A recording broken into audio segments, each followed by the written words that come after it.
जय श्री कृष्ण कन्हैया लाल की जय। पुरुषोत्तम मास महात्म्य कथा अध्याय 24। मणिग्रीव बोला, हे द्विज, विद्वानों से पूर्ण और सुंदर चमत्कारपुर में धर्मपत्नी के साथ में रहता था। धनाढ्य पवित्र आचरण वाला, परोपकार में तत्पर, मुझको किसी समय संयोग से दुष्ट बुद्धि पैदा हुई। दुष्ट बुद्धि के कारण मैंने अपने धर्म का त्याग किया, दूसरे की स्त्री का सेवन किया और नित्य अपेय वस्तु का पान किया।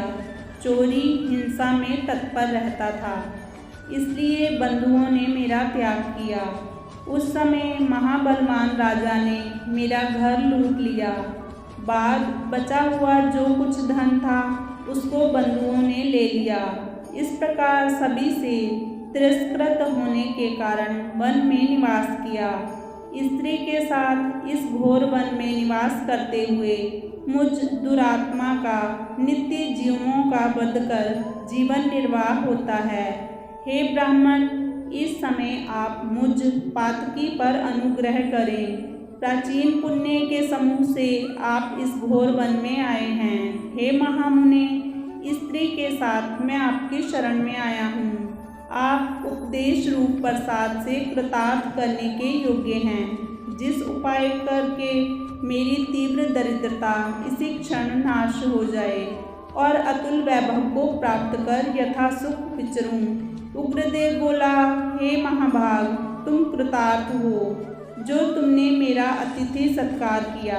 इसलिए इस समय स्त्री सहित तुमको होने वाले कल्याण को कहता हूँ, जो बिना व्रत के, बिना तीर्थ के, बिना दान के, बिना प्रयास के तुम्हारी दरिद्रता दूर हो जाएगी। ऐसा मैंने विचार किया है। इस मास के बाद तीसरा शुभ पुरुषोत्तम मास आने वाला है। उस पुरुषोत्तम मास में सावधानी के साथ विधि पूर्वक तुम दोनों स्त्री पुरुष श्री पुरुषोत्तम भगवान को प्रसन्न करने के लिए दीपदान करना। उस दीपदान से तुम्हारी यह दरिद्रता जड़ से नष्ट हो जाएगी। तिल के तेल से दीपदान करना चाहिए। विभव के होने पर घृत से दीपदान करना चाहिए, परंतु इस समय वन में वास करने के कारण घृत अथवा तेल इनमें से तुम्हारे पास कुछ भी नहीं है।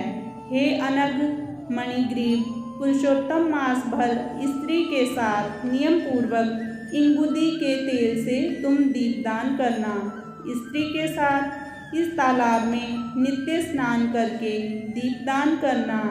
इसी प्रकार तुम इस वन में 1 मास व्रत करना। तुम्हारे अतिथि सत्कार से प्रसन्न मैंने यह वेद में कहा हुआ तुम दोनों स्त्री पुरुष के लिए उपदेश किया है। विधिहीन भी दीपदान करने से मनुष्यों को लक्ष्मी की वृद्धि होती है। यदि पुरुषोत्तम मास में विधि पूर्वक दीपदान किया जाए तो क्या कहना है। वेद में कहे हुए कर्म और अनेक प्रकार के दान पुरुषोत्तम मास में दीपदान की 16वीं कला के भी बराबरी नहीं कर सकते। समस्त तीर्थ, समस्त शास्त्र पुरुषोत्तम मास के दीपदान की 16वीं कला को नहीं पा सकते हैं। योग, दान, सांख्य, समस्त तंत्र भी पुरुषोत्तम मास के दीपदान की 16वीं कला को नहीं पा सकते हैं। कृष्ण, चंद्रायण आदि समस्त व्रत पुरुषोत्तम मास के दीपदान की 16वीं कला की बराबरी नहीं कर सकते हैं। वेद का प्रतिदिन पाठ करना, गया श्राद्ध, गोमती नदी के तट का सेवन पुरुषोत्तम मास के दीपदान की 16वीं कला की बराबरी नहीं कर सकते हैं। हजारों ग्रहण, सैकड़ों व्यतिपात पुरुषोत्तम मास के दीपदान की 16वीं कला की बराबरी नहीं कर सकते हैं। कुरुक्षेत्र आदि श्रेष्ठ क्षेत्र, दंडक आदि वन पुरुषोत्तम मास के दीपदान की 16वीं कला की बराबरी नहीं कर सकते हैं। हे वत्स, यह अत्यंत गुप्त व्रत जिस किसी के कहने के लायक नहीं है, यह धन धान्य, पशु पुत्र, पौत्र और यश को करने वाला है। वंध्या स्त्री के बाजपन को नाश करने वाला है और स्त्रियों को सौभाग्य देने वाला है।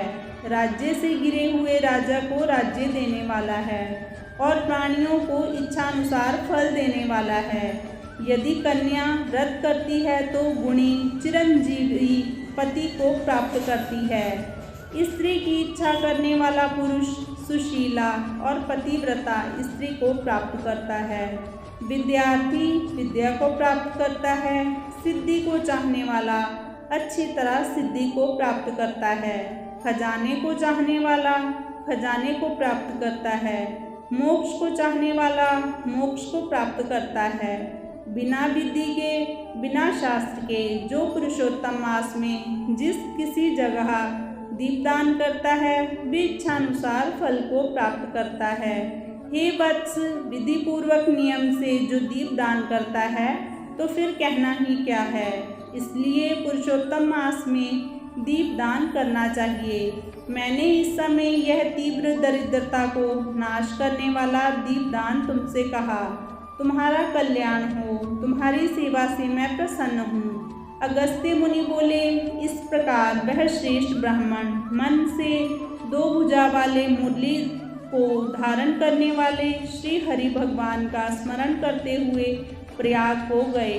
वे दोनों अपने आश्रम से उग्रदेव के पीछे जाकर उनके पास जो मास पर्यंत वास करके प्रसन्न मन हो दोनों स्त्री पुरुष उग्रदेव को नमस्कार कर फिर अपने आश्रम को चले आए। अपने आश्रम में आकर भक्ति से पुरुषोत्तम में मन लगाकर ब्राह्मण की भक्ति में तत्पर उन दोनों स्त्री पुरुष ने 2 मास बिताया।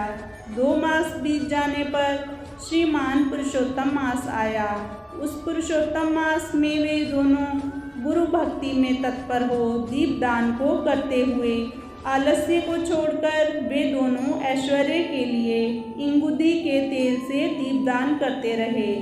इस प्रकार दीपदान करते उन दोनों को श्री पुरुषोत्तम मास बीत गया।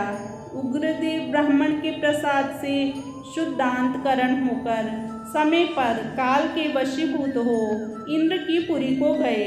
वहाँ होने वाले सुखों को भोगकर पृथ्वी पर भारत खंड में उग्रदेव के प्रसाद से श्रेष्ठ जन्म को उन दोनों स्त्री पुरुष ने धारण किया। पूर्व जन्म में जो तुम मृग की हिंसा में तत्पर मणिग्रीव थे वह वीर बाहु के पुत्र चित्रबाहु नाम से प्रसिद्ध राजा हुए। इस समय यह चंद्रकला नामक जो तुम्हारी स्त्री है वह पूर्व जन्म में सुंदरी नाम से तुम्हारी स्त्री थी। पतिव्रत धर्म से यह तुम्हारे अर्धांग की भागिनी है। जो स्त्री पतिव्रता होती है वे अपने पति के पुण्य का आधा भाग लेने वाली होती है। श्री पुरुषोत्तम मास में इंगुदी के तेल से दीपदान करने से तुमको यह निष्कंटक राज्य मिला। जो पुरुष श्री पुरुषोत्तम मास में घृत से अथवा तिल के तेल से अखंड दीपदान करता है तो फिर कहना ही क्या है। पुरुषोत्तम मास में दीपदान का यह फल कहा है, इसमें कुछ संदेह नहीं है। जो उपवास आदि नियमों से श्री पुरुषोत्तम मास का सेवन करता है तो उसका कहना ही क्या है। वाल्मीकि मुनि बोले, इस प्रकार अगस्त्य मुनि राजा चित्रबाहु के पूर्व जन्म का वृत्तांत कहकर और राजा चित्रबाहु से किए गए सत्कार को लेकर तथा अक्षय आशीर्वाद देकर चले गए। इति श्री ब्रह्म नारदीय पुराणे पुरुषोत्तम मास महात्म्य चतुर्विशो अध्याय। हरि शरणम। पुरुषोत्तम मास महात्म्य कथा अध्याय 25। दृढ़ धन्वा बोला, हे ब्राह्मण, हे मुने, अब आप पुरुषोत्तम मास के व्रत करने वाले मनुष्यों के लिए कृपा कर उद्यापन विधि को अच्छी तरह से कहिए। वाल्मीकि मुनि बोले, पुरुषोत्तम मास व्रत के संपूर्ण फल की प्राप्ति के लिए श्री पुरुषोत्तम मास के उद्यापन विधि को थोड़े में अच्छी तरह से कहूँगा। पुरुषोत्तम मास के कृष्ण पक्ष की चतुर्दशी नवमी अथवा अष्टमी को उद्यापन करना कहा है। इस पवित्र पुरुषोत्तम मास में प्रातःकाल उठकर यथा उपलब्ध पूजन के समान से पूर्वाह्न की क्रिया कर एकाग्रमन होकर सदाचारी विष्णु भक्ति में तत्पर स्त्री सहित ऐसे 30 ब्राह्मणों को निमंत्रित करें। हे भूपते अथवा यथाशक्ति अपने धन के अनुसार 7 अथवा 5 ब्राह्मणों को निमंत्रित करें। बाद में मध्याह्न के समय 16 सेर अथवा उसका आधा यथाशक्ति पंचधान्य से उत्तम सर्वतोभद्र बनावें। सर्वतोभद्र मंडल के ऊपर स्वर्ण, चांदी, तांबा अथवा मिट्टी के छिद्र रहित शुद्ध 4 कलश स्थापित करें। 4 व्यूह के प्रत्यर्थ चारों दिशाओं में बेल से युक्त उत्तम वस्त्र से वेष्टित पान से युक्त उन कलशों को करना चाहिए। उन चारों कलशों पर क्रम से वासुदेव, हलधर, प्रद्युम्न और अनिरुद्ध देव को स्थापित करें। पुरुषोत्तम मास व्रत के आरंभ में स्थापित किए हुए राधिका सहित देव देवेश पुरुषोत्तम भगवान को कलश युक्त वहां से लाकर मंडल के ऊपर भाग मध्य भाग में स्थापित करें। वेद वेदांत के जानने वाले वैष्णव को आचार्य बनाकर जप के लिए 4 ब्राह्मणों का वरण करें।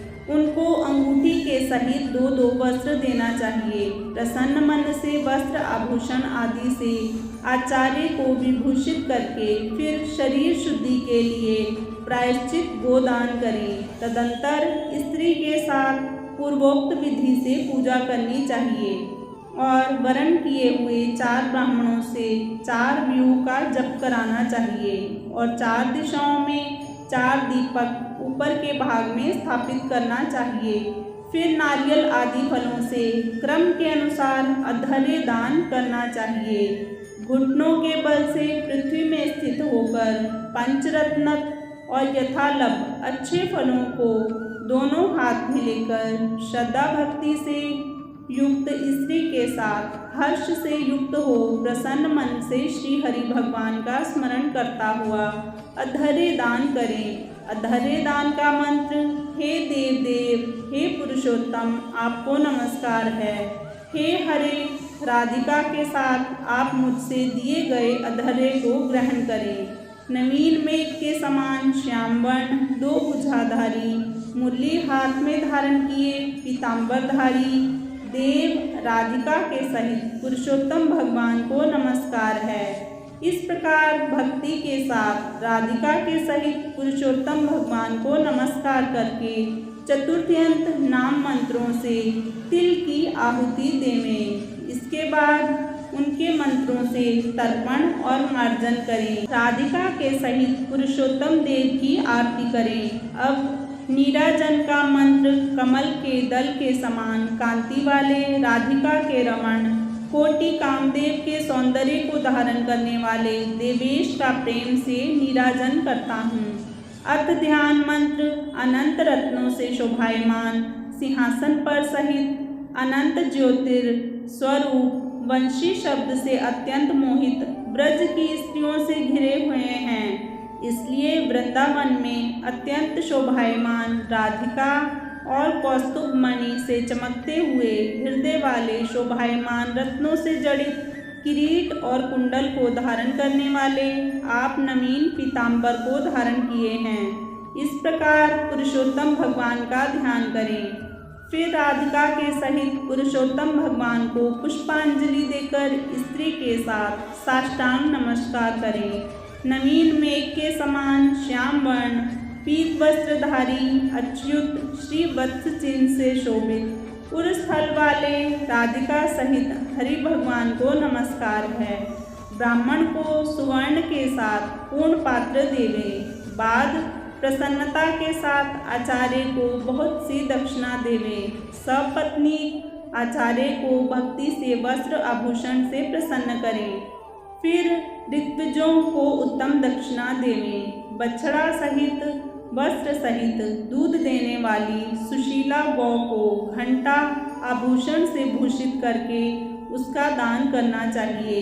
तांबे का पीठ, स्वर्ण का श्रृंग, चांदी के खुर से भूषित कर देवे। धृत पात्र देवे और उसी प्रकार तिल पात्र देवे। स्त्री पुरुष को पहनने के लिए उमा महेश्वर के प्रीत्यर्थ वस्त्र का दान करें। 8 प्रकार का पद देवें और 1 जोड़ा जूता देवें। यदि शक्ति हो तो आयु की चंचलता को विचारता हुआ वैष्णव ब्राह्मण को श्रीमद् भागवत का दान करें, देरी नहीं करें। श्रीमद् भागवत साक्षात भगवान का अद्भुत रूप है। जो वैष्णव पंडित ब्राह्मण को देता है वह कोटि कुल का उद्धार कर अप्सराओं गणों से सेवित विमान पर सवार हो योगियों को दुर्लभ गोलोक को जाता है। हजारों कन्यादान, सैकड़ों वाजपेयी यज्ञ, धान्य के साथ क्षेत्रों के दान और तुलादान आदि 8 महादान हैं और वेद दान हैं। श्रीमद् भागवत दान की 16वीं कला की बराबरी नहीं कर सकते हैं। इसलिए श्रीमद् भागवत को स्वर्ण के सिंहासन पर स्थापित कर वस्त्र आभूषण से अलंकृत कर विधि पूर्वक वैष्णव ब्राह्मण को देवें। कांसे के 30 संपुट में 30-30 मालपुआ रखकर ब्राह्मणों को देवें। हे पृथ्वीपते, हर एक मालपुआ में जितने छिद्र होते हैं उतने वर्ष पर्यंत वैकुंठ लोक में जाकर वास करता है। योगियों को दुर्लभ निर्गुण गोलोक को जाता है। जिस सनातन ज्योतिर्धाम गोलोक को जाकर नहीं लौटते हैं। 2.5 सेर कांसे का संपुट कहा गया। निर्धन पुरुष यथाशक्ति व्रत पूर्ति के लिए संपुट दान करे अथवा पुरुषोत्तम भगवान के प्रीत्यर्थ मालपुआ का कच्चा सामान फल के साथ संपुट में रखकर देवे। हे निराधिप निमंत्रित सपत्नीक ब्राह्मणों को पुरुषोत्तम भगवान के समीप संकल्प करके देवे। अब प्रार्थना लिखते हैं। कृष्ण, हे जगदाधार, हे जगदानंदायक अर्थात हे जगत को आनंद देने वाले, मेरी समस्त इस लोक तथा परलोक की कामनाओं को शीघ्र पूर्ण करें। इस प्रकार गोविंद भगवान की प्रार्थना कर प्रसन्नता पूर्वक पुरुषोत्तम भगवान का स्मरण करता हुआ स्त्री सहित सदाचारी ब्राह्मणों को भोजन करावे। ब्राह्मण रूप हरि और ब्राह्मणी रूप राधिका का स्मरण करता हुआ भक्ति पूर्वक गंधाक्षत से पूजन कर घृत पायस का भोजन करावे। व्रत करने वाला विधि पूर्वक भोजन सामान का संकल्प करे। अंगूर, केला, अनेक प्रकार के आम के फल, घी के पके हुए, सुंदर उड़द के बने बड़े, चीनी घी के बने घेवर, फेनी, खांड के बने मंडक, खरबूजा, ककड़ी का शाक, अदरक, सुंदर नींबू, आम और अनेक प्रकार के अलग अलग शाक। इस प्रकार 6 रसों से युक्त 4 प्रकार का भोजन सुगंधित पदार्थ से वासित गोरस को परोसकर कोमल वाणी से बोलते हुए, यह स्वादिष्ट है, इसको आपके लिए तैयार किया है, प्रसन्नता के साथ भोजन कीजिए। हे ब्राह्मण, हे प्रभु, जो इस पकाए हुए पदार्थों में अच्छा मालूम हो उसको मांगिए। मैं धन्य हूँ, आज मैं ब्राह्मणों के अनुग्रह का पात्र हुआ, मेरा जन्म सफल हुआ। इस प्रकार कहकर आनंद पूर्वक ब्राह्मणों को भोजन कराकर तांबूल और दक्षिणा देवे। इलायची, लौंग, कपूर, नागरपान, कस्तूरी, जावित्री, कत्था और चूना, इन सब पदार्थों को मिलाकर भगवान के लिए प्रिय तांबूल को देना चाहिए। इसलिए इन सामानों से युक्त करके ही आदर के साथ तांबूल देना चाहिए। जो इस प्रकार तांबूल को ब्राह्मण श्रेष्ठ के लिए देता है वे इस लोक में ऐश्वर्य सुख भोग कर परलोक में अमृत का भोक्ता होता है। स्त्री के साथ ब्राह्मणों को प्रसन्न कर हाथ में मोदक देवे और ब्राह्मणियों को विधि पूर्वक वस्त्र आभूषण से अलंकृत कर वंशी देवे। सीमा तक उन ब्राह्मणों को पहुंचाकर विसर्जन करे। मंत्रहीनम क्रियाहीनम भक्तिहीनम जनार्दन यत् पूजितम मया देव परिपूर्ण तदस्तु में। और इस मंत्र से पुरुषोत्तम भगवान को क्षमापन समर्पण करे। यस्य स्मृत्या च नामोक्त्या तपोयज्ञ क्रियादिषु न्यूनं संपूर्णतां याति सद्यो वंदे तमच्युतम। इस मंत्र से जनार्दन भगवान को नमस्कार कर जो कुछ कमी रह गई हो वह अच्युत भगवान की कृपा से पूर्ण फल देने वाला हो, यह कहकर यथासुख विचरे। अन्न का यथा भाग विभाग कर भूतों को देकर मिथ्या भाषण से रहित हो, अन्न की निंदा ना करता हुआ कुटुंबी जनों के साथ भोजन करे। अमावस्या के दिन रात्रि में जागरण करे। सुवर्ण की प्रतिमा में राधिका के सहित पुरुषोत्तम भगवान का पूजन करे। पूजा के अंत में सपत्नी व्रती प्रसन्न चित्त हो नमस्कार कर राधिका के साथ पुरुषोत्तम देव का विसर्जन करे। फिर आचार्य को मूर्ति के सहित चढ़ा हुआ सामान देवे। अपनी इच्छा अनुसार यथा योग्य अनुदान को देवे। जिस किसी उपाय से इस व्रत को करे और उत्तम भक्ति से द्रव्य के अनुसार दान देवे। स्त्री अथवा पुरुष इस व्रत को करने से जन्म जन्म में दुख, दारिद्र्य और दुर्भाग्य को नहीं प्राप्त होते हैं। जो लोग इस व्रत को करते हैं वे इस लोक में अनेक प्रकार के मनोरथों को प्राप्त करके सुंदर विमान पर चढ़कर श्रेष्ठ वैकुंठ लोक को जाते हैं।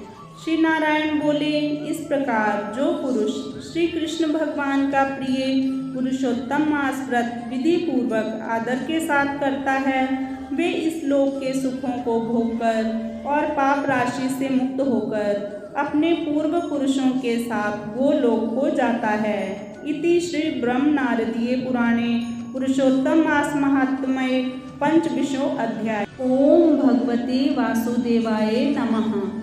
जय जय श्री राधे, जय जय श्री राधे।